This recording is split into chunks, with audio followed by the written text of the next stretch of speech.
Makima versus Pain, the two characters twisted by their own power who were trying to do good for their world, but went about it through horrific means. In many of my videos I talk about Pain versus Itachi and the five Kage, but with Pain being a pretty hot topic right now, I think it would be best to give my honest thoughts on how strong this damn ninja killer is. And I thought I'd put him up against Makima, as she is becoming one of my favourite fictional characters I pretty much have ever come across. By the way, I have some new things to say about her. Before this video gets started, if you guys could possibly leave a like, comment and subscribe, I would greatly appreciate it. It really does go a long way. So let's get into Makima versus Pain, the Control Devil versus the leader of the Akatsuki. To get started, it would save us a lot of time and would be easier for me to establish that Naruto characters reach the speed of light in literally the first arc of the show. Not only that, but we learned that Kakashi wields a lightning enhanced jutsu he developed when he was anywhere from the ages of 10 to 13, where he matured it into a more refined technique which allowed him to cut a lightning bolt in half. This feat is contentious, however it's not inconsistent with the versus power scaling at all, with younger children blitzing sound, Sasuke and Naruto, all them.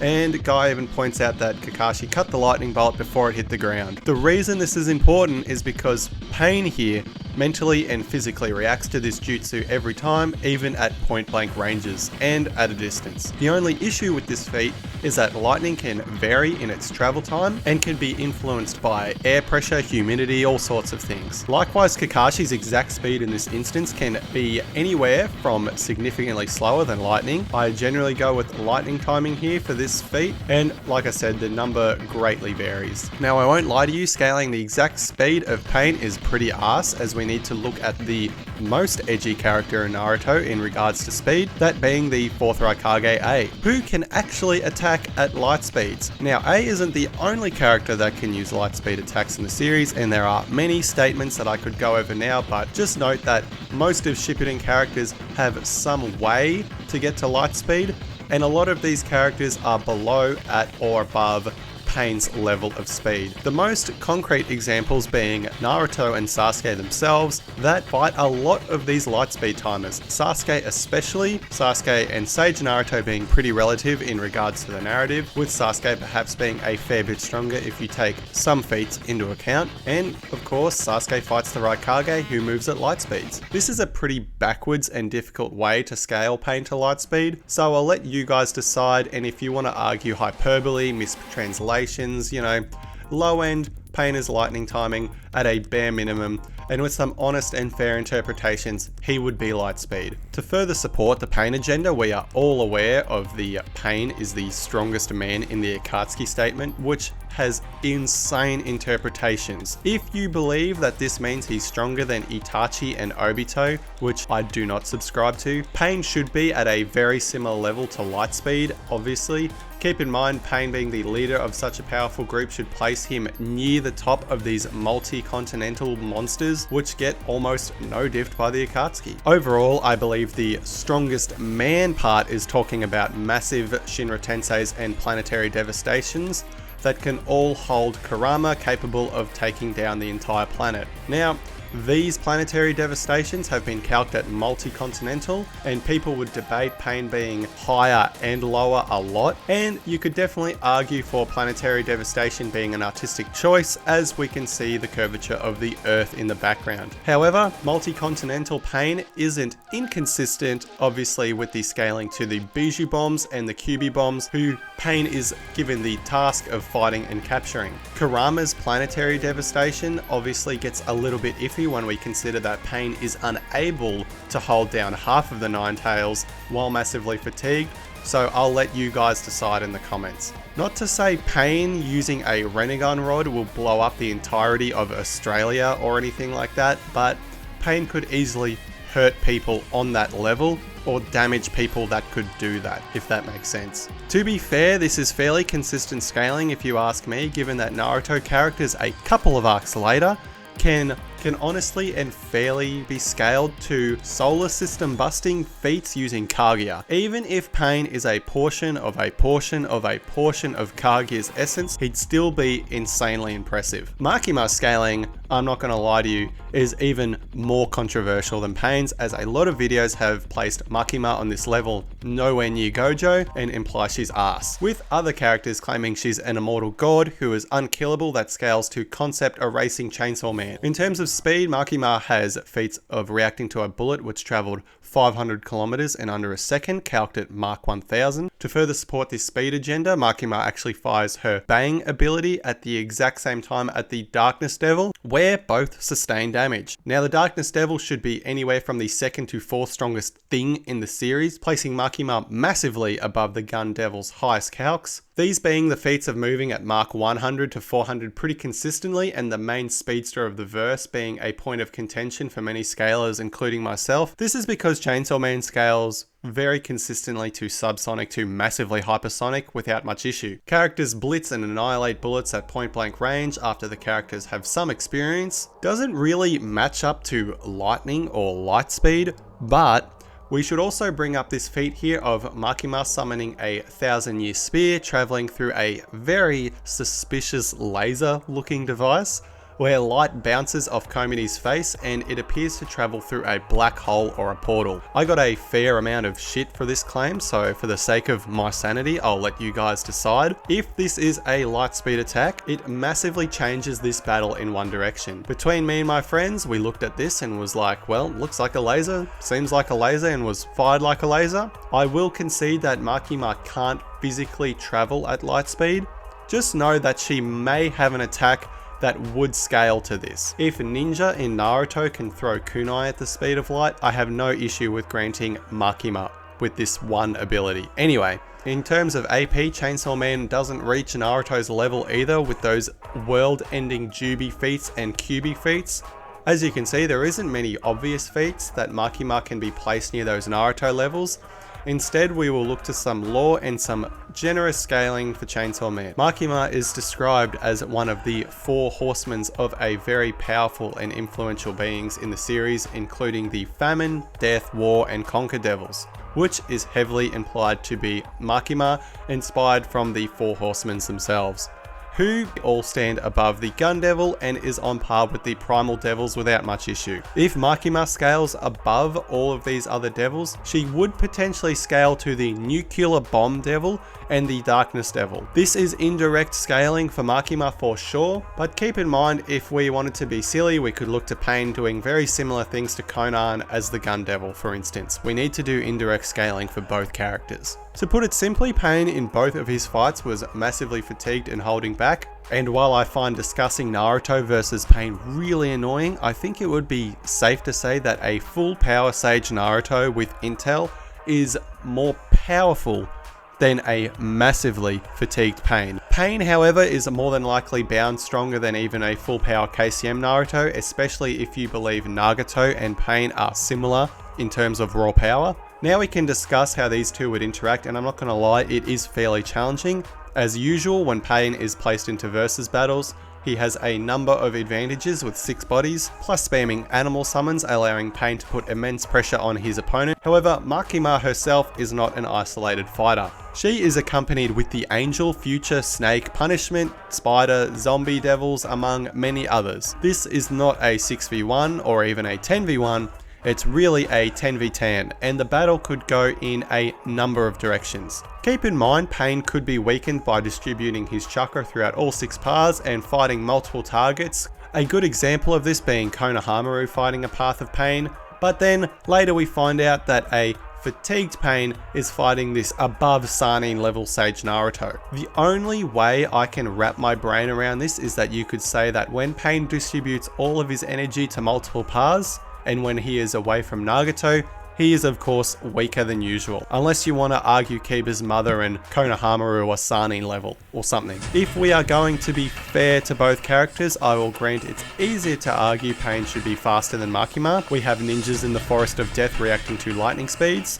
and characters tiers upon tiers upon tiers being the ones that are fighting Pain. The only two exceptions being Makima's possible lightspeed attack and her bang ability, which should be instantaneous. Not to say Pain couldn't react to Makima's physical movement, but if Makima at all catches Pain off guard through regeneration, then maybe some paths would get massively damaged if not destroyed. If you're new to Makima scaling, let me tell you that she has the most annoying and broken ability of any character to deal with, and talking about it doesn't do the ability justice. Makima has a contract with the Prime Minister of Japan. When she takes any damage that is lethal or otherwise, this damage is reflected to a citizen of Japan through sickness or appropriate accidents.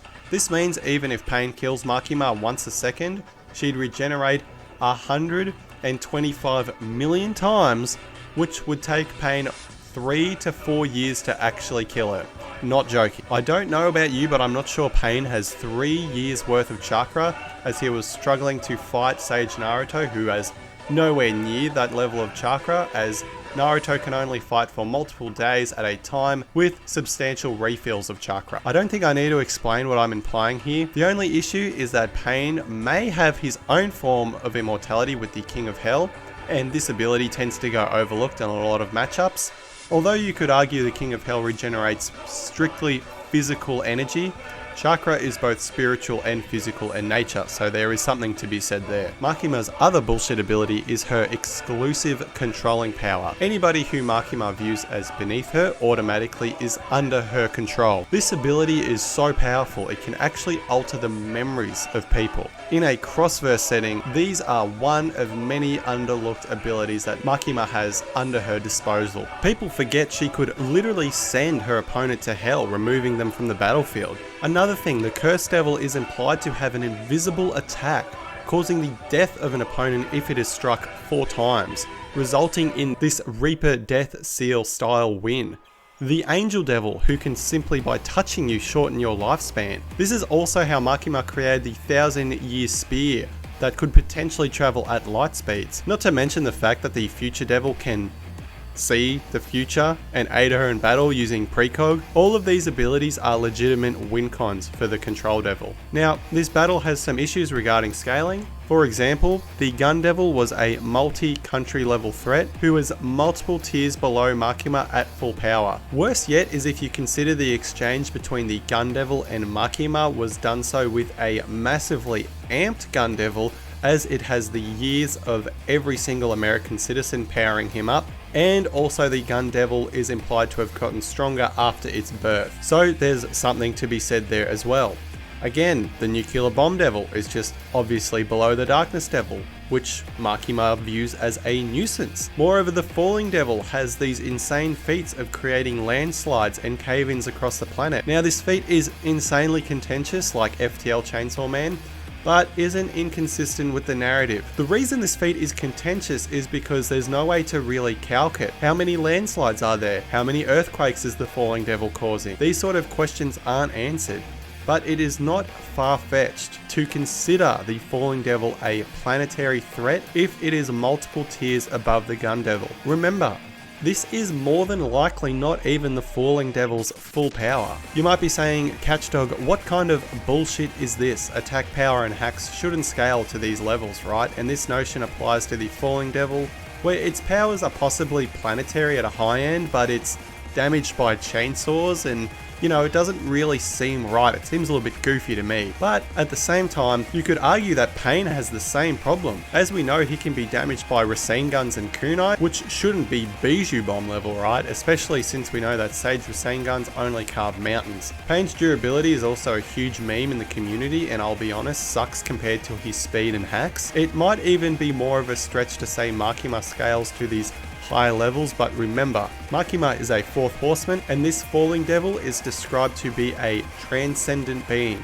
I want you to think about that for a second. These devils in question are transcendent compared to the multiple city-destroying Gun Devil as a lowball. I want you to really think about this for a second. The Falling Devil, through just a point of its finger and its existence, can create earthquakes and landslides across the planet, and Makima can point at a being stronger than it and massively damage it. She is literally pointing a finger at a being that could point its finger and create landslides. This is where Chainsawman really shows its power creep, and planetary Chainsawman doesn't seem too far-fetched with some charitable scaling. Don't think that I'm saying Makima is invincible and just going to take a Bijou bomb. She is not durable either, and any and all attacks by Pain would more than likely instantly kill her and one-shot her. Makima's durability is also a huge meme in the community, and lots of good scalers don't even try to bring up her durability. Now we will discuss Pain's abilities, which we will transition nicely into the win cons of each character. Now the Praetor or Absorption path holds some interesting connotations. If this path gets a hold of Makima,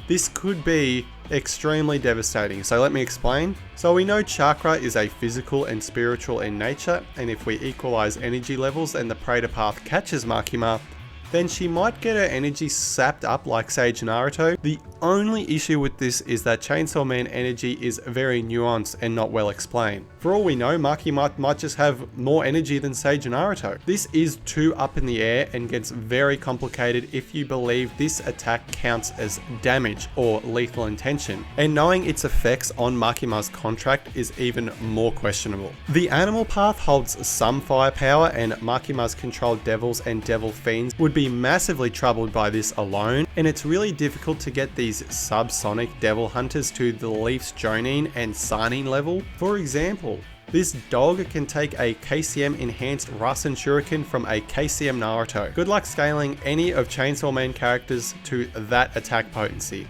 The Asura path's mechanized limbs, weaponry and armory isn't going to do anything to Makima and her contracts, and is really just a straight up counter to this path. This path is not going to be doing anything. Now the human path is by far the most important one here. As we know, Makima is a devil and should be more of a spirit than an actual person, meaning the human path could potentially literally one-shot her, and it's not out of the realm of possibilities here. In all my years of scaling Naruto and talking about Pain, I really never have discussed the human path being this important, and I have never seen the human path with such an important task at hand.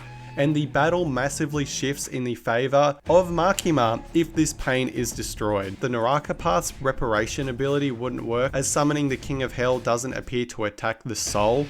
It seems to suck at your tongue and ultimately your stomach, causing extreme internal damage which wouldn't affect Makima. The Diva path has no real win cons other than the Renegon rods, which, if you are going to equalize energy in the verse, Makima might lose her ability to use her powers. Even if you argue Makima wields zero chakra, the receivers themselves forcefully inject chakra into a person, meaning the rods should paralyze Makima, stopping her from using her cursed energy or devil energy or whatever you think it is. I'll let you guys decide. You could say that Pain seals her with planetary devastation. However, I would argue Makima's body is not able to withstand any rocks coming from the Chibaki Tensei, and would simply just regenerate and possibly respawn in a different location, similar to how Izanagi works. But again, I'll let you guys decide. The main player in this game, and I'm not joking, is going to be the human, animal and Praetor paths, which I'm not joking are probably realistically the weakest paths. And